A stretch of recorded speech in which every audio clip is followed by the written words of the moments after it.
Welcome, guys. Thank you for joining Ace Your Health podcast. My name is Achint Choksy here at Mason, Ohio at aceintegrativehealth.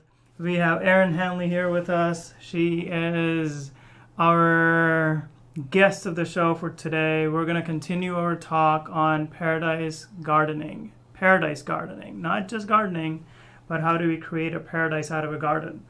And we talked about last time, how gardening happens, where it started, how other cultures do it in different parts of the world. So we're going to just, rehash that again one more time and ask you, why do people garden and why do you garden? So I think a lot of people garden out of it. Can start out as a hobby, like, hey, let's see what I can grow. Yeah. Other people garden because, like me, they wanted to create not just a beautiful space to go into, but also a place where we can provide some sustenance for our families. And it's not to say that gardens typically provide all of your food needs. That's usually not realistic. At the same time, you'd be amazed at what you can grow even in a small space. That's really cool. So do you think it's pretty challenging? Or what do people feel when they start gardening? Yeah, I think that's a great question. I think the challenging aspect to it is just maybe not knowing where to start. I think there's a ton of great information online. But where does one begin, and how do you even assess yourself to know where to start?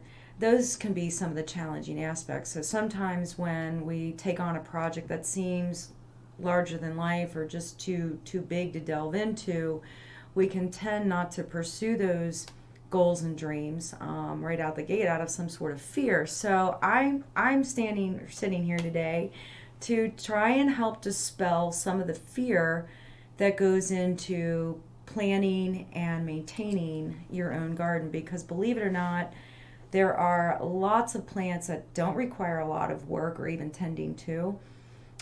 There are usually plants for every part of your yard, and there are ways to grow things that, as I said, can really provide wonderful things for your family. I know gardeners who make their own soaps. They make their own salves, they make their own herbal remedies, teas, etc. So there's just lots of reasons for people to get their hands dirty. So that's really interesting to know. So what we talked about last time was, yes, gardening can happen year round. It can be homegrown. You can make it nutrient dense depending on your nutrients. Obviously, if you do it at home, you can all try to make it organic. So that's kind of a thing. What else can we get out of gardening and other things that we talk about? How do you connect them? So, maybe things that we... I think gardening is really suitable for people of all walks of life, all ages.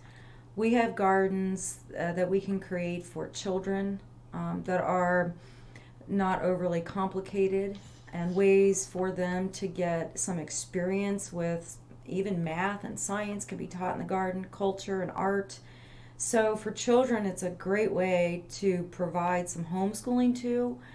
And also for, I would say, disabled people, whether that's mentally, physically, raised beds are designed to help people who are in wheelchairs. I mean, you can literally have them this high off the ground, so that people who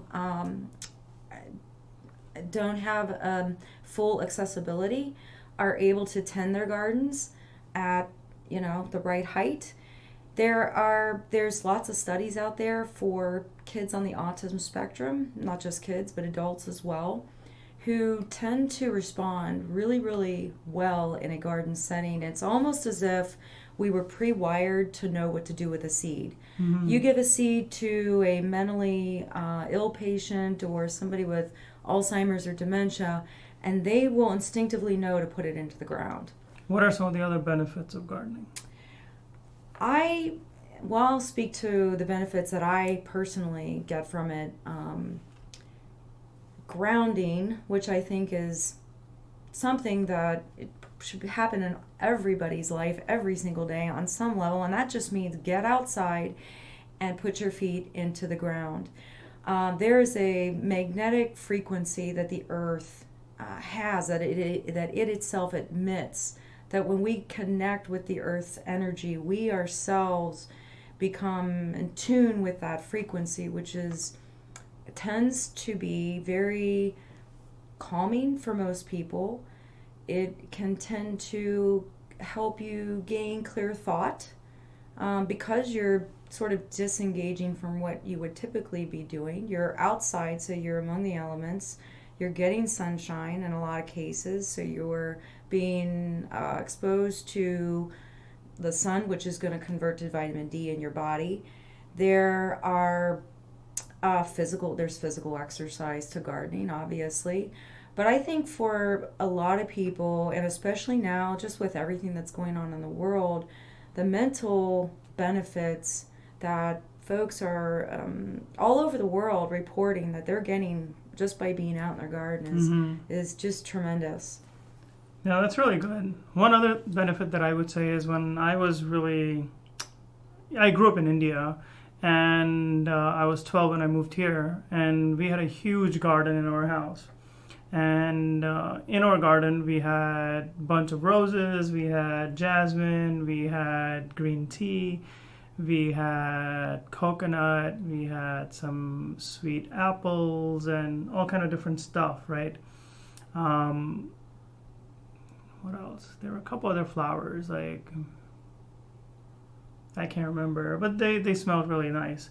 So the smell aspects, like, I would wake up, and in the morning there is this wind that just blows into your house, or you're walking out, and imagine that in your own house every day. Aromatherapy right in your backyard. It's totally doable. That would be amazing. So that's pretty cool. So when we garden, I'm assuming most gardens are organic. Is that correct? So, it depends on the person who's gardening. There's still a lot of chemical fertilizers, herbicides, pesticides, etc., that are on the market. And while they may fix the issue today, over time, what I would say most organic gardeners would purport is that these soils become degraded, they become demineralized, they become lifeless, and it gets harder and harder to get something out of that, which is in and of itself doesn't have the life-sustaining capacities to produce, pumpkins or greens or whatever it is that you're trying to grow.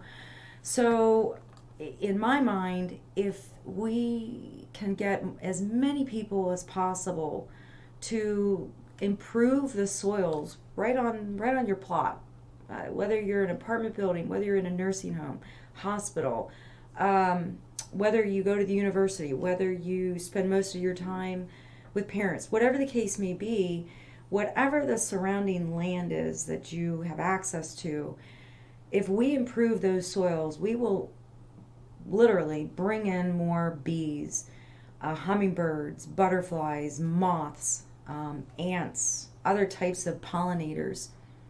We need those pollinators to produce the flowers that produce the fruit that we all enjoy. So without creating this tapestry of gardens around the world, I don't know in whose hands we would leave this to. It almost has to happen at a grassroots level. That's really interesting that we need those bees. And that reminds me, just a couple of weeks ago, I heard some news about genetically modified mosquitoes that scientists released in air in our environment.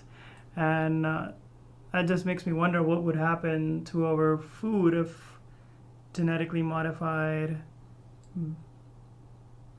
mosquitoes now are genetically modified bees, and you have genetically modified food. That would be quite an interesting pollination, because you have all kind of, plants to bees to animals now cross-pollinating. All of them are genetically modified. It's which is kind of cool. Potentially very problematic because we don't have long-term studies on what these genetically modified organisms can do. I think most people, especially in this world, the holistic world, we're aware of what genetically modified food can do because it will tend to have ill effects on the gut, which then can spill over into our brains. So if the gut is compromised, the brain tends to follow suit and becomes compromised itself. So we literally are what we eat, and by changing what these items are growing in, the medium from which they're being produced, we can literally change what's going on inside of ourselves as well. That is so true. Is there anybody who shouldn't garden or can't garden? My inclination is to say no. I can't think of anybody. I mean, obviously, if it's not a something that would get you out, and if you're not going to pursue it ultimately, I don't think that's an appropriate choice for some people. There's no sense in growing something to kill it. At the same time, I've gone through many trials and errors in my life. I have, not wanting to admit this, but I have also killed many plants in my lifetime. But the way that you get good at something is by not giving up. Just because this plant didn't survive, first of all, doesn't necessarily mean that you did anything wrong. Secondly, so when you bought that plant, you could have purchased a plant that was already in ill health. If you're not aware of where to put the plant, what kind of light requirements it has, what kind of soil requirements it has, what kind of fertilizer requirements it has, then you might end up killing plants just out of ignorance. And all of these things can be corrected. So I am here to try and take some of the mystery out of it.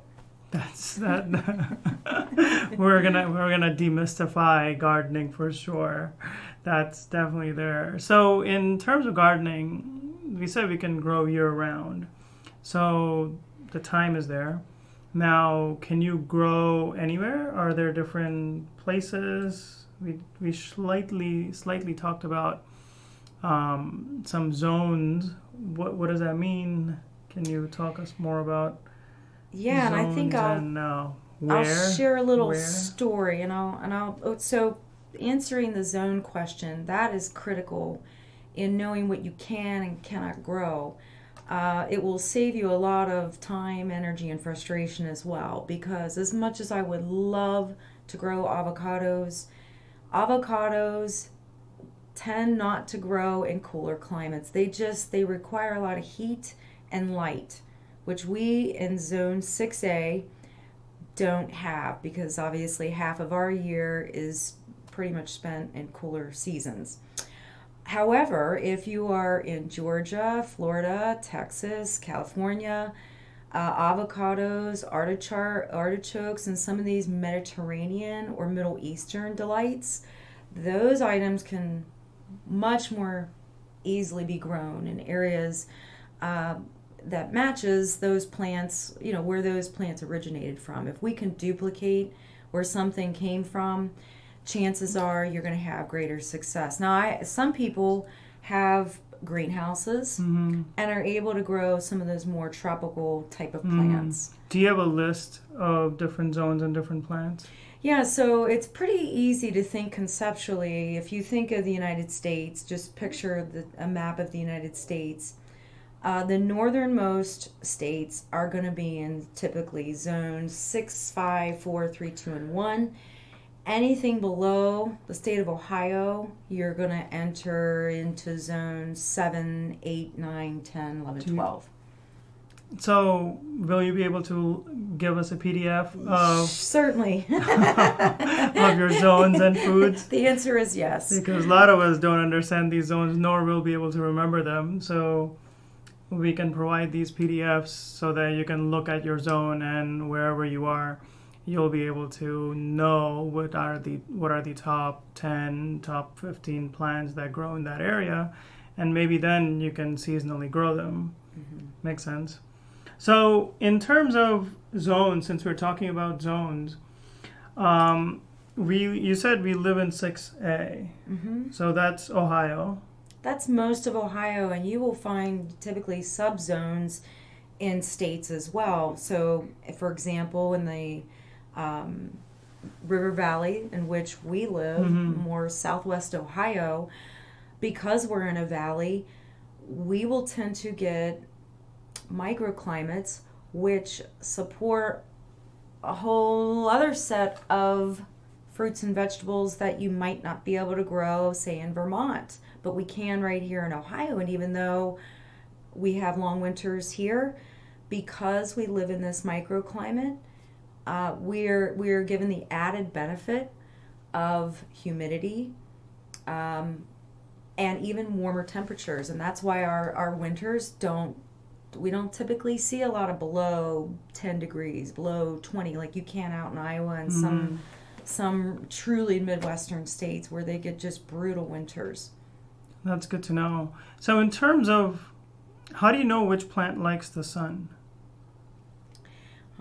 So, or how does the sun relate to gardening?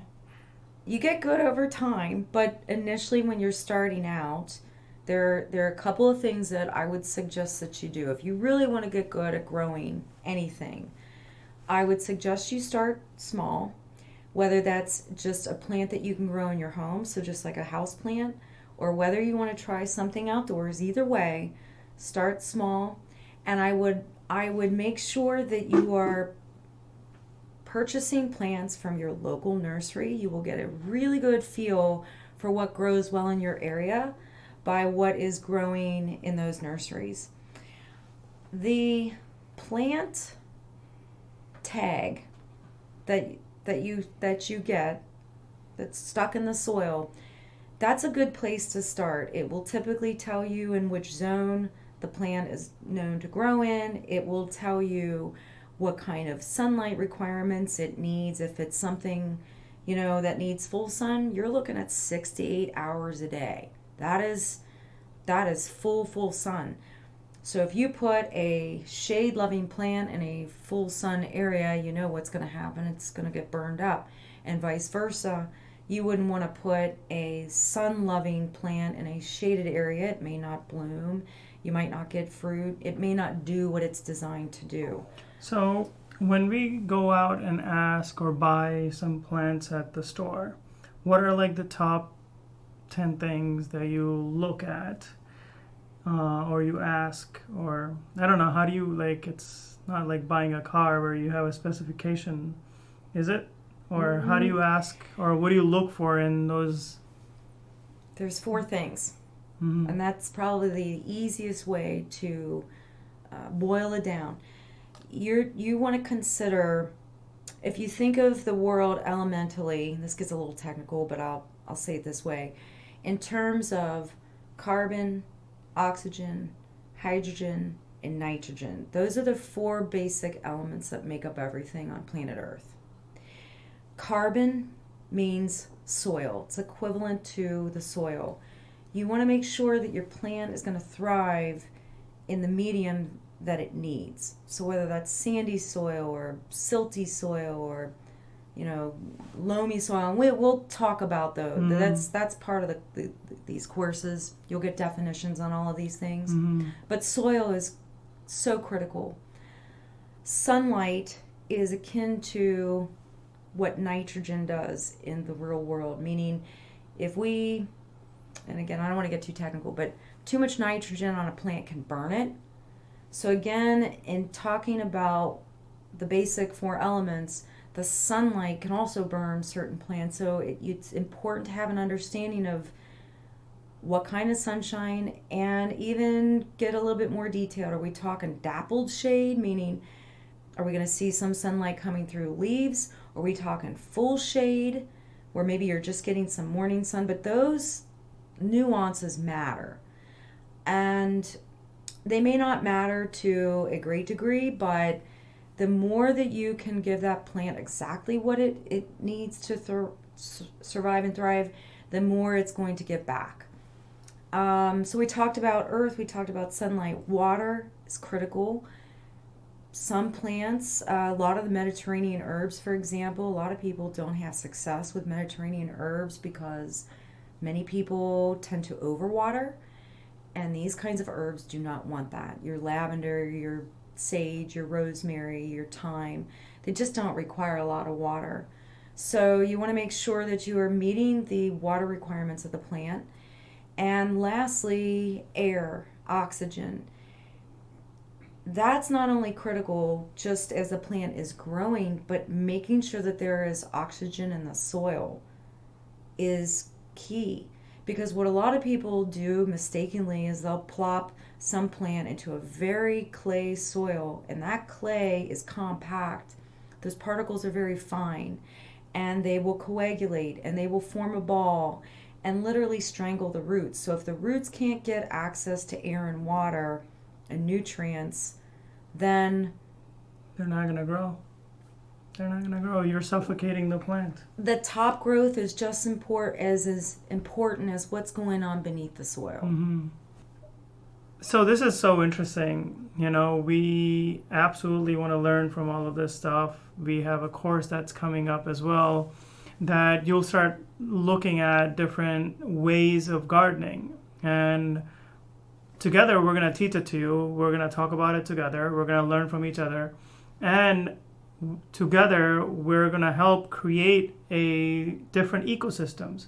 Even if it's in our small little houses, little gardens, it's going to help create a better world going forward. And especially when we talk about it from the perspective of personalized precision gardening to your health, right? Garden the things that you're deficient in so that now you're getting all of those things in your own house. And that's going to be our journey. We'll talk a lot more about all the future courses that we have coming up, from soils to microorganisms and everything that you talk about. But come back next week.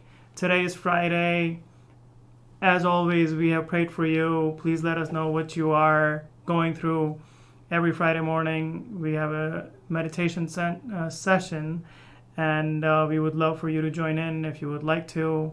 Just do it wherever you are and think of us while you're doing it. We'll all be connected in this field, and we'll be sending out these positive vibrations and positive thoughts to all of you and pretty much the entire world that needs it right now. So with that, I really appreciate your presence. Our link is below or somewhere on this page. acemyhealth community. Join the community if you like to. You'll have access to all the PDFs that we're talking about and all the other courses, all the videos that are guided so that you can take one step at a time. Just follow these along, and next thing you know, in a few months, you'll be a paradise gardener. So that's how we do it, right? Like, it's one baby step at a time. And these videos are meant to be little baby steps, but guided baby steps. And we're doing it from the perspective of positive energy, precision health, right down to your genetics. So it's kind of a very unique perspective, and I'm obviously looking forward to it. And we'll see you next week on our next series on gardening, where we talk about all the different classes and lectures and topics that are coming up. And then I think the first topic after that is soil. Everything you want to know and more. Right. Awesome. Thank you so much. Thank you.